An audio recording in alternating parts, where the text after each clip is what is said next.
এতটুকু আমি সংখ্যাটা আরো বাড়লে এতটুকু অবাক হব না, কারণ আমি জানি কি এনভায়রনমেন্টে সবাইকে থাকতে হয়েছে, চলতে হয়েছে। একজন আমায় বলেছেন যে লিবারেশন ফ্রম স্লেভারি, কৃতদাসত্ব থেকে মুক্তি, এবং আমি তার সঙ্গে খুব একটা দ্বিমত পোষণ করছি না। আমি এটুকু চ্যালেঞ্জ করেই বলতে পারি, আমাদের লিস্ট বিধানসভার স্পিকারকে দেয়া লিস্ট, সেই লিস্ট সংবাদ মাধ্যমের সঙ্গে শেয়ার করা নিয়ম নেই। আমি সংখ্যা বলেছি, আমি কোনো নামে যাব না।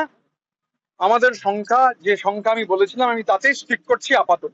প্রয়োজনে যদি মনে করেন মাননীয় স্পিকার, ফ্লোর টেস্ট হতে পারে, নো প্রবলেম।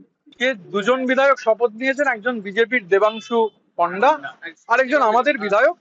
এবার আমাদের যেহেতু বিধায়ক, আমি সন্দীপন, দুজনেই আমরা গোটা শপথ গ্রহণে ছিলাম, এইটুকুই।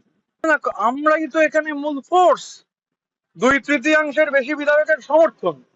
তো আমার এটা নৈতিক দায়িত্ব যে কেউ শপথ নিতে এলে, আমি সন্দীপন আমরা ঠিক করে ফেলেছি, আমরা কত সকালে ঢুকে গেছি, সাথীদিকে হেল্প করেছি নামতে, ওনার পা ভাঙা রয়েছে, অসুবিধা রয়েছে, এটা তো একটা ডিউটি। এটা তো আমাকে সমর্থন করছেন কি করছেন না, আমাদের ব্লককে সমর্থন করছেন কি করছেন না, তার সঙ্গে তো এটার কোনো সম্পর্ক নেই। এটাকে গুলিয়ে ফেললে সমস্যা হবে, সবটা গিভ অ্যান্ড টেক দিয়ে হয় না।